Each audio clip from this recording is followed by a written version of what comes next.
Why have we all gathered here today? It is because the government of the day wishes to have a discussion on our national song, Vande Mataram, in the 150th year of its birth. हम ध्यान से आपकी बात सुने, राजनाथ जी और PM साहब दोनों। बहुत खूबसूरत है हर बात, लेकिन अगर दिल भी होता तो क्या बात होती? The irony is not lost on us parliamentarians present here, or on a billion-plus Indians who we represent, that we are living in an India today where real unemployment among the youth is upwards of 20%. That we are choking in a national capital where AQI routine levels are over 800, when the centre is purposefully starving non-BJP states of their Manrega, their housing, and their water dues, where millions of people are being subjected to a hurried, arbitrary process of mass disenfranchisement, when in session after session, we in the opposition are bullied, browbeaten, and prevented from raising pressing issues of national importance, suddenly the government finds it so important, so necessary, so urgent to discuss the historical complexities of a song. What is even more ironic is the claim that the hate and divisiveness in today's India can be linked back to this song. And by the way, just 2 weeks ago, on November 24, 2025, the Rajya Sabha Parliamentary Bulletin published a section on parliamentary customs and conventions, where it explicitly informed all members that the decorum and the seriousness of the proceedings of the House requires that there should be no Jai Hind, Vande Mataram, or any other slogans raised in the House. So Vande Mataram, in your view, as of last week, placed on record in a parliamentary bulletin as a slogan that was both indecorous and non-serious. And yet, you suddenly want to discuss it for 10 hours in this House. Why? I'll tell you why. Because, no doubt, some half-wit BJP IT cell minion has probably advised you that the Vande Mataram card, if played right, will give you an advantage to the BJP in the 2026 Bengal elections. There is no other reason behind the timing of this discussion, none at all, take it from me. But we are delighted. We are delighted not only to be able to get this fabulous opportunity to give you a lesson in history, but also to demonstrate to you that how delving into Vande Mataram will only prove how removed you are from the soul of Bengal, from the psyche of Bengal, and how our Ma will never be hostage to your narrow electoral goals. Yes. Let the history lesson begin. What do you say? Let it begin. Bankim Chandra Chattopadhyay's two-stanza hymn, Vande Mataram, was first published in the literary journal Bongo Darshan on November 7, 1875. At that time, there were no patriotic societies or nationalistic organizations to speak of in India, except for the Indian League in Calcutta, which was founded by some patriotic Bengalis, Shishir Ghosh, Ananda Mohan Bose, Surendranath Banerjee, to rally public support against British colonial rule. The RSS and the BJP were nowhere in sight. The RSS was formed 50 years later, in 1925, and the BJP was formed 105 years later in 1980. And incidentally, the ruling party, the Sangh Parivar, do not sing Vande Mataram. I remember this hilarious episode in 2017, I think it was, on TV, where there was a BJP spokesperson called Naveen Kumar Singh, and he was asked to sing Vande Mataram. He was looking at his mobile phone, and even then he couldn't sing it. Also, in August 2017, I remember a cabinet minister in the UP government, Baldev Singh Aulak, I think his name was, he was unable to correctly sing this song on a TV news show. In January 2019, before the last Lok Sabha election, BJP leaders held a protest where they were going to make Muslims sing the song. They themselves could not sing the song correctly, so the meeting descended into chaos, and the BJP leaders and their followers chanted slogans like, "Is desh mein agar rehna hoga, to Vande Mataram kehna hoga." So frankly, the BJP's commitment to this song is a badly scripted comedy. The British banned the use of this slogan, Vande Mataram, under the sedition laws, and banned its singing in any public place. When India's youngest freedom fighter, Bengal's brave son, Khudiram Bose, was led to the gallows in 1908, he had Vande Mataram on his lips. When in 1927, Ram Prasad Bismil walked to the gallows in Gorakhpur jail, when Ashfaqullah Khan walked to the gallows in Faizabad jail, they all had Vande Mataram on their lips. But this is the same slogan that the Rajya Sabha bulletin finds non-decorous and non-serious in the Rajya Sabha. Who in the BJP, who in the RSS, who in the treasury benches can claim even a tenuous link to the freedom struggle, that today you feel you are the guardians of Vande Mataram and will teach us Bengalis and the rest of India what its significance is? Out of 585 total prisoners in Andaman Cellular Jail, Kalapani, between 1909 and 1938, 68%, 398 were Bengali. The second largest contingent was from the Punjab, 95 revolutionaries. Why did you not rename the cellular jail after Barin Ghosh, after Ullashkar Dotto, after Indu Bhushan Roy? What homage have you paid Bengal? What homage have you played the land of Vande Mataram? Today you're having a discussion on this. The hymn Vande Mataram did not gain much popularity till it was included in Bankim Chandra Chattopadhyay's novel Anandamot in 1882 when it was published. Now, when he published it, he added 4 extra stanzas to it. The first 2 stanzas, which he had written in 1875, were a lyrical ode to the motherland. It says, giver of bliss, beauty. The version in the novel, which he incorporated in 1881-82, had a different tone than that of the original poem. The figure of sweetness and light was now endowed with a fearsome accoutrement and the trappings of war almost. But this is in keeping with the narrative of the novel, which was about the Shonnashi rebellion.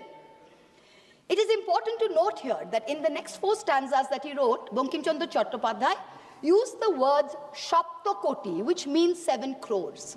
Now, 7 crores in the 1871 census was the population of undivided Bengal, Bihar, Orissa, and Assam. So this means that the novel, the hymn, was about Bengal. The hymn was about Bengal, and the mother he refers to is also in Bengal's concept and Bengal's context. This was not originally written as a nationalistic, pan-India song. It was not. Let's be very clear about that. So how did it become this nationalistic song? How does A.R. Rahman sing it in 1997? How? It was none other than the poet laureate Rabindranath Tagore who composed the first musical score of the song based on Desh Ragini around 1885. Rishi Bankim liked the song and the tune so much, he himself included it in the 3rd edition of his book, Anandamot, in 1886. Tagore, in 1937, writes to Nehru, and he writes to Nehru that the privilege of originally setting its first stanza to the tune was mine. When the author was still alive, Bankim died in 1894. He says, I set it to tune while Bankim was still alive. And I was the first person to sing it. So Tagore was the first person to sing it publicly before a public gathering of the Calcutta Congress in 1896. So Tagore sets the tune and he sings it publicly in the presence of Rahmatullah Saini, Dadabhai Nauroji, Surendranath Banerjee. The song gained mass popularity when? Only after 1905, when the Swadeshi movement as a reaction to Lord Curzon's partition of Bengal took place. Itinerant singers sung it in Prabhat Feris every morning to raise national consciousness. Rabindranath Tagore himself, on Raksha Bandhan Day, October 16th, 1905, led the famous anti-partition protest where Hindus and Muslims tied Rakhis on each other and said, Vande Mataram. Today, this BJP government, who claims to promote Vande Mataram, has ensured that even the moon, that moon of Raksha Purnima, that moon of Eid, has been partitioned. Hindu women can break their Karwa Chauth fast on their roof with the sighting of the moon, but a Muslim in a BJP-ruled state is forbidden from offering Eid ka namaz on his roof to the same moon. And you are blaming a song for India's divisiveness. The song was sung again during the Congress session in Benares in 1905 by Tagore's niece, Sharla Devi Chaudhurani, who replaced the Shaptakoti, the 7 crores, with Trikshakoti, which means 30 crores, which is the population of India in the last census of 1901. So this is the first time that the song is gathering a pan-national appeal. Gandhiji, in the Indian Opinion paper, he writes in December 1905 that this song is so popular. Just as we worship our mother, so is this song a passionate prayer to India. Tagore continued to use the refrain Vande Mataram almost as a slogan in some of his own songs. He says it in many of his own songs. Many of his own songs use the term Vande Mataram. The Swadeshi agitation of 1905 and 1908 saw Vande Mataram as a clarion call. The great Tamil poet Subramanya Bharati, he translated it in Tamil in 1905.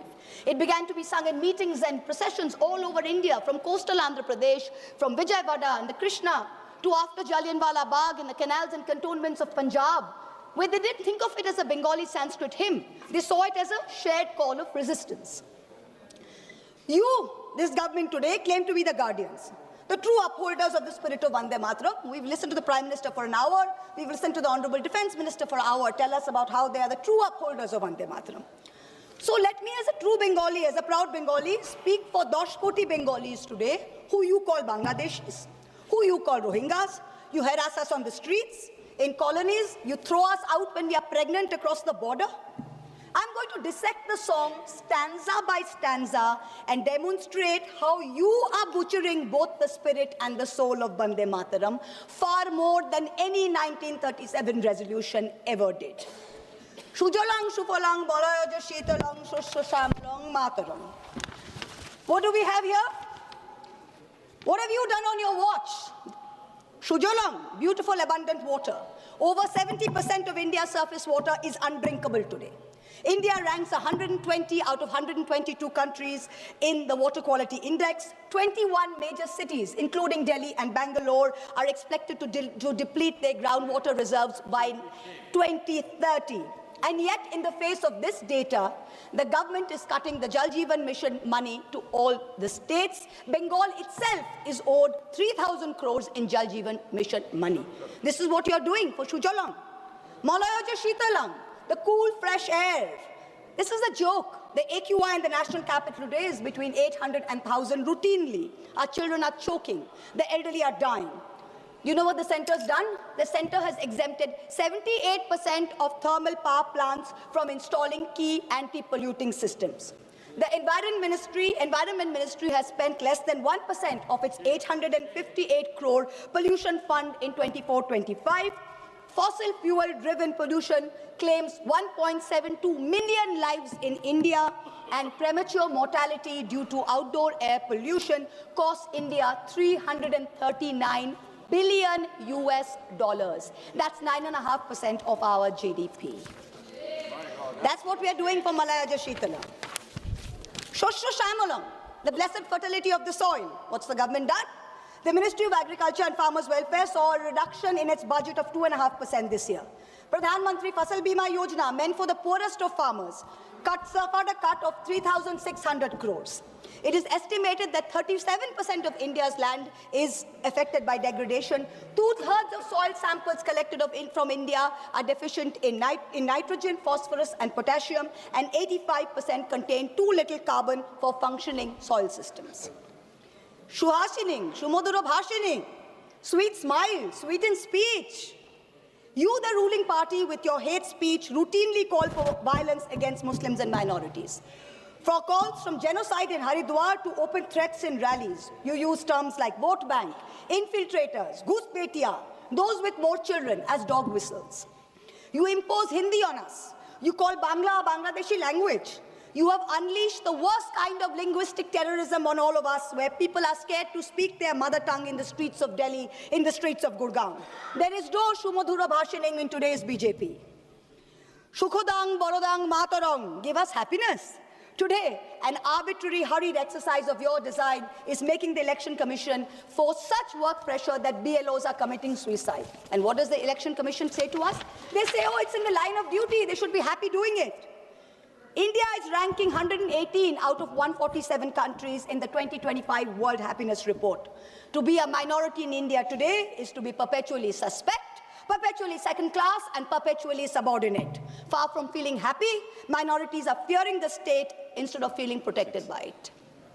Tumi vidya, tumi dharmo. Sir, I have 22 minutes. Only two speakers. 1 minute. Time has to extend. Okay. Already tumi vidya, tumi dharmo. Let's talk about vidya first. Honourable members, we reached already 6 o'clock.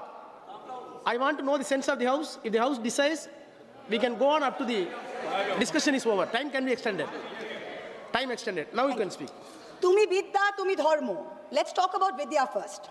Under this government, outlay for education is still at an abysmal 3.8%, far below the 6% envisaged by the NEP and far below other developed nations. Grant in aid for the All India Council of Technical Education has dropped nearly 61% in the last 2 years. The UGC's budget has been slashed by 47%. Let's take one example, Delhi University. The University of Delhi is grappling with a fund gap of 250 crores in this financial year. It needs 544 crores. The UGC has allocated just 313 crores. Tumi Vidya? Doesn't seem so. Now we come to Tumi Dharmo. When Rishi Aurobindo translated the verses of Vande Mataram into English in Karma Yogi in 1909, he translated dharma as conduct, not religion. Here was the root of the difference between a communalistic and a nationalistic interpretation and the political use of Vande Mataram as a song, as a war cry. It's not a communalistic interpretation. It is a nationalistic interpretation, and Rishi Bonkim's hymn Dharma signifies conduct. And for a ruling party, for a prime minister, it should not just be Dharma, it should be Raj Dharma.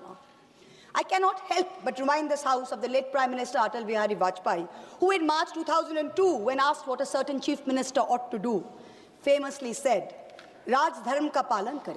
Raj Dharm, Raja ke liye, Shasak ke liye, Praja Praja mein bhed nahi ho sakta, na janam ke aadhar pe, na jati ke aadhar par, na sampraday ke aadhar par. Hand on heart, tell this House, is the government fulfilling its dharma? No. Bahute tumi ma shakti, hriday tumi ma bhakti. Rishi Bonkim said, faith should be in your heart and strength should be in your arms. This government instead has moved faith into its arms. You have made Bahute Bhakti with your brute force, with your majority, and you're bulldozing your way into the national secular fabric. And your heart is weak because our enemies are striking again and again. And yet we are letting a president of a third country proudly proclaim over and over again that he blackmailed India into accepting a ceasefire. Omolang Otulang, without a stain, without compare. Where has the government brought us today? Let me compare across some major global indices since 2014. The UN's report says inequality reduces India's Human Development Index by 31%, one of the highest losses in the region. The World Press Freedom Index, India fell from 140 in 2014 to 141 today. On the World Economic Forum's Global Gender Gap Index, India went from 114 in 2014 to 131 today. Most important, on the Global Hunger Index, which measures child malnutrition, India used to rank 55 out of 76 in 2014.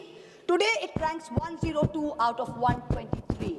So we are certainly not without stain.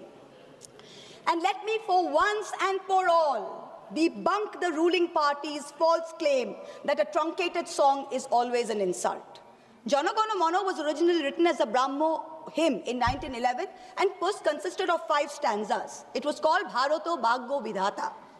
Remember that the Brahmo Samaj was formed by Raja Ram Mohan Roy, and this is the same Raja Ram Mohan Roy that the Madhya Pradesh Higher Education Minister Inder Singh Parmar called a British agent, a dalal, working for religious conversion.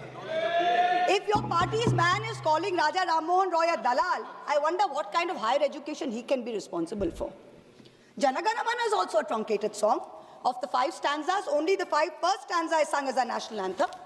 The second stanza says, Ahoraho tumi aubhana procharito shunito abo udaro bani, Hindu, Bauddha, Sikh, Jaina, Paroshik, Musalman, Christiani.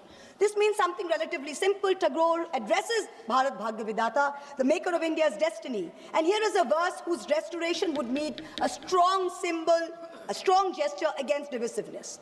But you're not bringing a resolution to bring that in. You're talking about what religious context you can view Vande Mataram in. And this is where you've made the biggest mistake, Mr. Prime Minister. You ignited this entire debate as a distraction to take away from your government's failings, which I have demonstrated using the song's lyrics as a key. But you do not stop there. One of the chief spokespersons of the BJP, a fellow MP here, went one step further and said that this truncation was done at Nehru's behest. He said he had learned this by reading a book by the historian Sachiv Bhattacharya. Mr. Chairperson, sir, there is no such book. There is no historian called Sachiv Bhattacharya who has written a book on the history of Vande Mataram. He does not exist. He does not exist except in the fertile manure that constitutes the MP's imagination. There is Please a conclude. historian who has written a book about Vande Mataram, and his name is Shobboshachi Bhattacharya, not Sachiv Bhattacharya. The BJP dare not refer to this book, because if they do, they would have to admit that this very specific book says that the identity of the man who suggested that Vande Mataram be sung in a shortened version, Please conclude. so as not to provoke divisive action, is not Nehru. It is not Bose, it is Kavi Guru Rabindranath Tagore. So let's set the record straight. Bhattacharya is clear. First Subhash Bose, then the members of the Congress Working Committee, convening for the Calcutta session of the Congress in 1937, wrote to Tagore, asking him his views on the song.